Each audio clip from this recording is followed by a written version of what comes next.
సామాన్యులకు పెద్దపీట వేశామని బిఆర్ నాయుడు అంటున్నారు. ఏ సామాన్యులకు పెద్దపీట వేశారో చెప్పాలి. కొండ మీద హోటల్స్ వ్యాపారంలో బిఆర్ నాయుడుకు కూడా వాటా ఉందేమో అనే అనుమానం కొండ మీద అందరికీ కలిగింది. లడ్డూలో కల్తీ అని దుష్ప్రచారం చేసి సిట్ వేసి ఈ రోజు దాకా ఏమీ నిరూపించలేకపోయారు. అధికారం ఉంది కదా అని అహంకారపూరితంగా మాట్లాడితే అది తగ్గిస్తామని వార్నింగ్ ఇచ్చారు టీటీడీ మాజీ చైర్మన్ భూమన కరుణాకర్ రెడ్డి. అన్ని పరిష్కరిస్తాడంట. శ్రీవాణి దర్శనము మధ్యాహ్నం 2 గంటల నుంచి ప్రారంభిస్తే భక్తులు ఏమైనా తగ్గిపోతారండి? దానికి ఏమైనా పెద్ద వివరణ ఇచ్చినాడు. ఉదయమే ఉండటం మూలంగా భక్తుల రద్దీ చాలా ఎక్కువ ఉన్నది. సాయంకాలం శ్రీవాణి భక్తులకు ప్రవేశం అనండి. సాయంత్రం శ్రీవాణి భక్తులకు ప్రవేశం కల్పిస్తే భక్తులు ఏమన్నా శ్రీవాణి భక్తులతో పాటు దూరం వచ్చేస్తారా? అలా అనాలోచితమైనటువంటి మాటలు. మీకు మీరు చాలా మేధావిగా మాట్లాడుకుని అనుకుని ఆ మేధావితనమంతా కూడా చూపిస్తే అక్కడ ఉన్నటువంటి వాళ్ళు ఐఏఎస్ ఆఫీసర్లు శ్యామలరావు గారు కానీ ఆయన ఐఆర్ఎస్ ఆఫీసర్ వెంకయ్య చౌదరి గారు చాలా తెలివైన వాళ్ళు మిమ్మల్ని చూసి నవ్వుకుంటూ ఉంటారు. వాళ్ళు ఇలాంటి వాడు వచ్చాడండి, మాకు అర్థం కాలేదు, మా 30 ఏళ్ల సర్వీసులో ఇలాంటి వాడిని భరిస్తాగామేనని. ఇవన్నీ కూడా బయటకు వచ్చేటువంటి విషయాలు. నాయుడు గారు మీకు మీరు నేను పిస్తా, నేను రౌడీ, నేను అది ఏం మాట్లాడినారు స్వామి మీరు మీ ఇష్టం వచ్చినట్టుగా. అటవీ ప్రాంతం ఉందంట, విస్తీర్ణం మరింత పెంచాలని కోరుకుంటున్నాడంట. ఏంది తిరుమలకు అటవీ ప్రాంతాన్ని మరింత టీటీడీ పరిధిలోకి. ఇవన్నీ కూడా ఊహల్లోటువంటి మాటలన్నీ కూడా చాలా ఎక్కువగా మనం ఎన్నైనా మాట్లాడవచ్చును. ఆచరణలో చేయటమే అన్నింటికంటే కూడా చాలా కష్టమైనది. ఆచరణలో మీరు చేసినటువంటి ఒక్క చిన్న పని కూడా లేదు. సామాన్య భక్తులకు పెద్దపీట. ఏ సామాన్యునికి పెద్దపీట వేసినావు? ఈయన క్యాంటీన్లు అంట 12 క్యాంటీన్లు కొత్తగా వచ్చినాయంట. ఇంతకుముందు వైసీపీ వాళ్లదే దందా అంట, వైసీపీ వాళ్లకే కాంట్రాక్ట్లు అంట.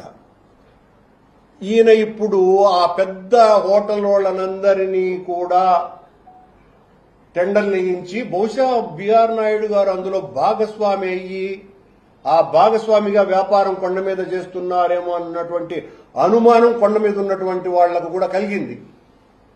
వైసీపీ వాళ్లకు సంబంధించినటువంటి వాటివైతే మీరు చట్టబద్ధంగా ఏ రకమైనటువంటి చర్యలైనా తీసుకోండి నాయుడు గారు, మాకే రకమైనటువంటి అభ్యంతరమూ లేదు.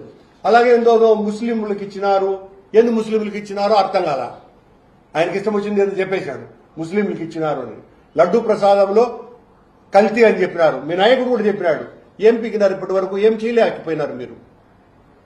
సిట్టు ఏదైనా నిర్ణయం తీసుకుంటే ఖచ్చితంగా దానికి మేము నిబద్ధులమై ఉండామని ఆ రోజు చెప్పినాం, ఈ రోజు కూడా చెప్తున్నాం.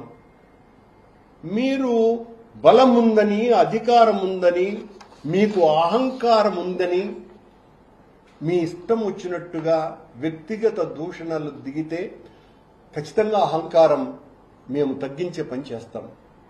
భగవంతుని ఆలయ ప్రతిష్ట గురించి మీరు ఇప్పుడు మాట్లాడుతున్నారా? 5 సంవత్సరాల పాటు జగన్మోహన్ రెడ్డి గారి హయాంలో అత్యద్భుతమైనటువంటి కార్యక్రమాలు చేస్తే ఒక్క రోజు కూడా మాట్లాడకుండా వాళ్ళని దాన్ని అభినందించకుండా ఈ రోజున మీ హయాంలో జరుగుతున్నటువంటి తప్పులను ఘోరాలను ఎత్తు చూపుతుంటే కొండ మీద తాగుబోతులు దొరుకుతున్నారు, కొండ మీద రౌడీయిజం జరుగుతున్నది, కొండ మీద ఒక బెల్ట్ షాపే దొరికింది, బూతులు తిట్టుకుంటున్నారు, ఆలయానికి చెప్పులేసుకుని వచ్చినారు, క్యూ లైన్లలో కొట్లాడుకున్నారు, అన్నప్రసాదాలు లేవని భక్తులు అల్లాడిపోయినారు.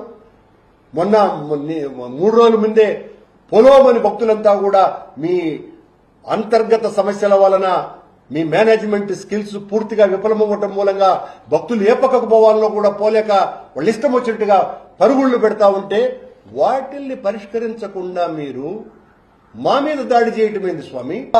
వ్యక్తిగతంగా జగన్మోహన్ రెడ్డి గారి మీద, జగన్మోహన్ రెడ్డి గారి శ్రీమతి మీద, అధ్యక్షుడిగా ఉన్నటువంటి నా మీద మీరు ఇష్టం వచ్చినట్టుగా మాట్లాడితే మేము మౌనంగా అయ్యా బిఆర్ ఈ ఛానల్లో వచ్చే అన్ని తప్పులు, ఘోరాలు, నేరాలు, బూతులు, అపవాదులు ఈ ప్రపంచంలో ఉన్న ఏ ఛానల్లో కూడా రావు, ఇంతవరకు రాలేదు. సరే ఈ రోజు గురించి నా గురించి జగన్మోహన్ రెడ్డి గారి నుంచి రోజు మాట్లాడుతూనే ఉన్నారు అనుకోండి, ఇంకా పెంచుతారు. మీరు ఎంత పెంచితే అంతగా ప్రతిఘటిస్తాము అన్నటువంటి విషయాన్ని గుర్తు చేస్తున్నాను నాయుడు గారు. Hi, this is Swathi.